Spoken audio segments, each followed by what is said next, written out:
Oke, balik lagi sama gue si Trade. Sekarang kita mau lihat untuk bulan yang baru.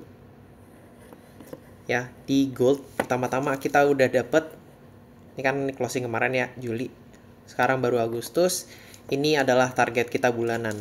Ini bulanan target kita karena kita udah dia posisinya ke atas. Candlenya kuat. Ini adalah target bulanan. Oke. Lanjut, coba lihat di weekly.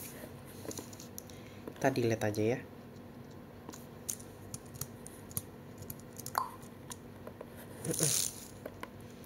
Oke, kalau lihat dari weekly ini kita udah bikin, ini udah tinggal naik sih weekly. Ya, kita lihat di mana cara tempat naiknya ya. Kalau lihat dari daily,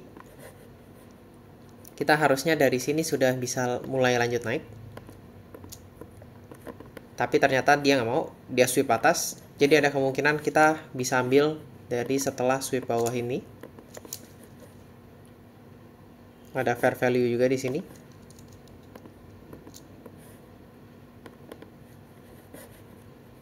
Kita lihat sweep-sweepnya ya. Jadi daily kita tungguin sampai sweep, terus kasih konfirmasi di 4 jam, 1 dan 2 fair value gap ke atas. Kemudian baru bisa kita incar atas. Seperti itu. Kenapa seperti itu? Karena nih ya, kalau misalnya kita lihat di 4 jam order flow-nya sudah mulai turun. Ya, kita mau dia berubah order flow di 4 jam dan juga satu kali lagi biar kita bisa pasti nih. Oh, ternyata dia benar-benar mau naik sampai ke atas. Seperti itu. Coba kita lihat untuk BTC USD.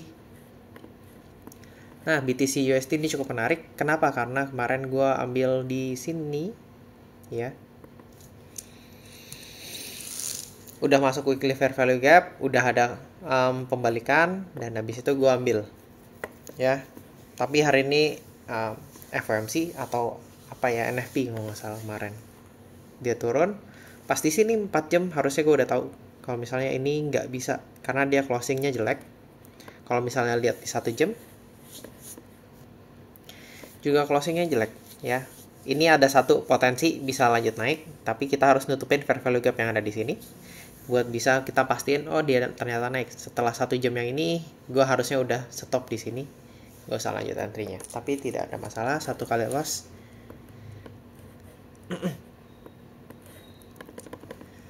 Coba kita lihat untuk bulanannya dulu ya.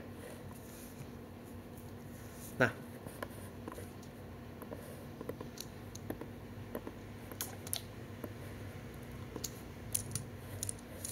untuk bulanan paling pertama kita bisa lihat target dari candle sebelumnya. Target candle sebelumnya adalah ke atas ya. Karena dia lebih panjang bagian bawahnya, artinya ada rejection dari atas, dari bawah.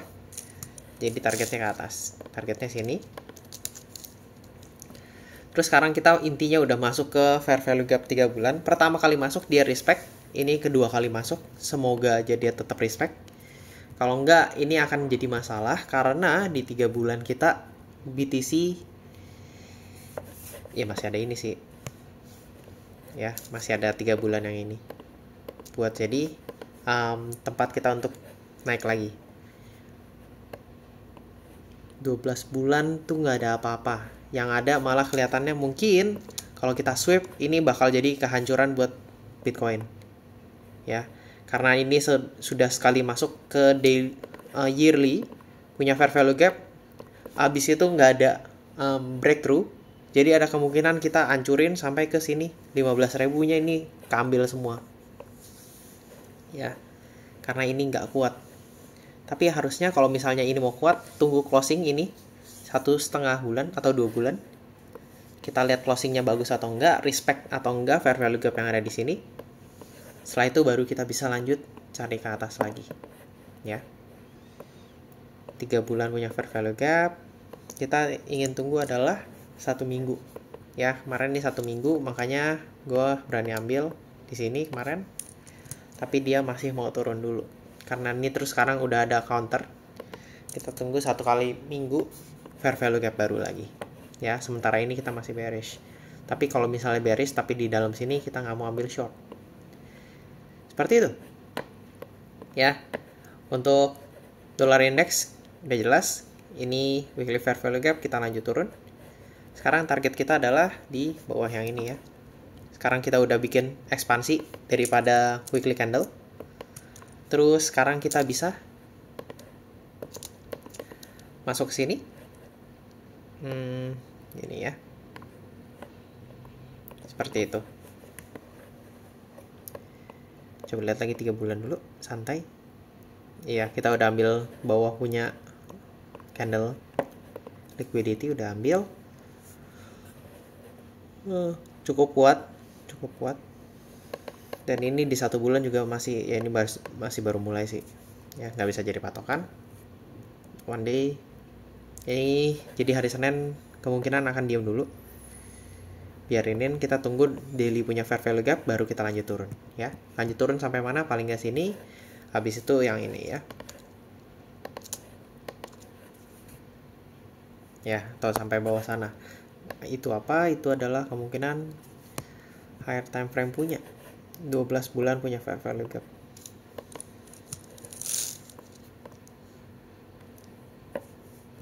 Ya, 12 bulan punya fair value gap, abis itu baru kita bisa lanjut ke 12 bulan punya target. Nice, seperti itu ya. Coba kita lihat untuk indeks. Indeks cukup menarik, 1 tahun, kita lihat 3 bulan, 3 bulan kita ada di mana? Ya, kalau lihat dari order flow-nya, kita terakhir di sini.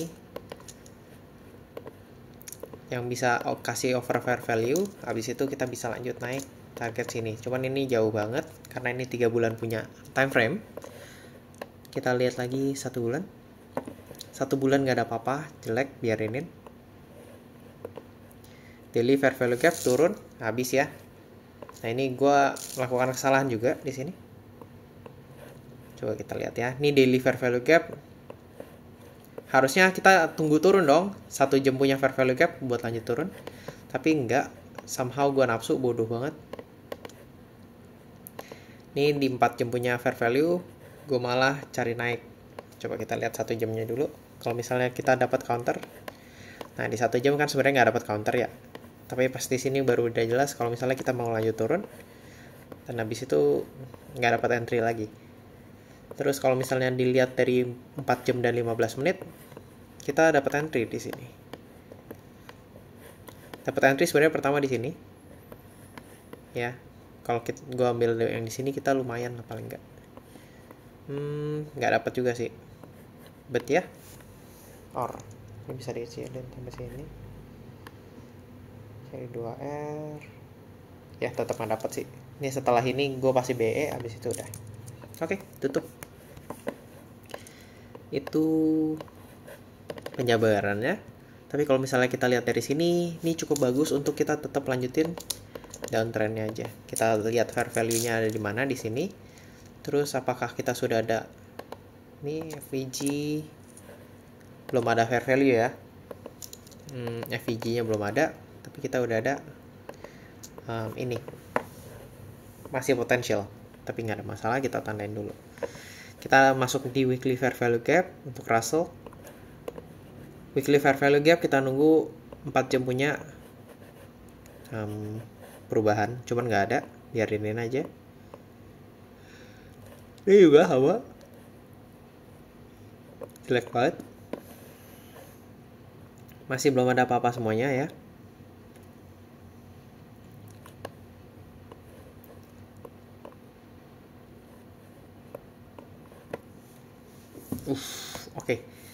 Oke, gue bakal bahas kayak yang ini aja dulu. Ya. Kalau bisa kita lihat indeks-indeksnya aja. Untuk mempermudah kita menentukan siapa yang paling kuat. Ini dari siapa nih namanya, Euro. Dia sudah mitigasi weekly punya ini. Habis itu target pertama jelas di sini. Ini weekly target. Jadi ini cukup kuat ya, karena ada rejection. Habis itu harusnya paling enggak target pertama ini. Kalau misalnya secara order targetnya ini, tapi lihat pergerakannya nggak bagus karena sudah mulai ada pelemahan. Pullbacknya cukup dalam ya. Mungkin dia sweep, abis itu bisa kita lanjut turun ini mah. Itu menurut gua. Tapi balik lagi kita mau reaksi ke market ya. Jangan sok tahu. Kalau misalnya lihat dari yang ini juga udah mulai pullback-nya dalam. Ini udah mulai ada perubahan harusnya. Coba lihat lagi di daily, belum ada apa-apa di daily.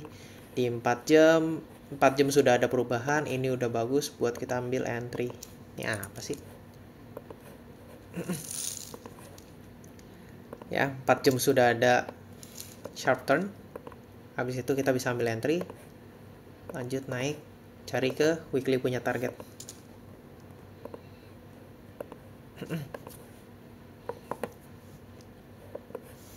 Lebih enak di ini sih euro, lebih kuat ya. Karena ini seperti ini. Sharp turn, cari weekly punya target.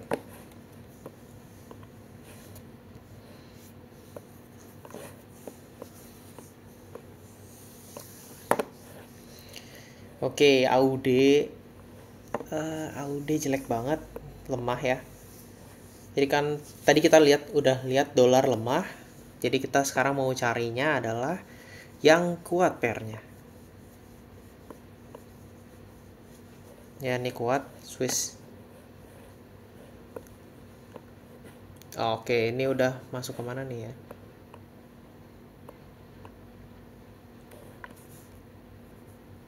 Dia sweep bawah, terus sekarang target atas. Nih cukup menarik, Swiss.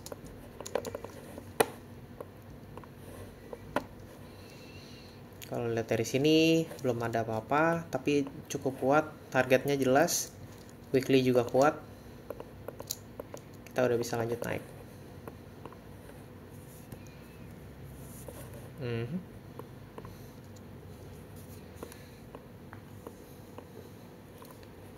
Jepang.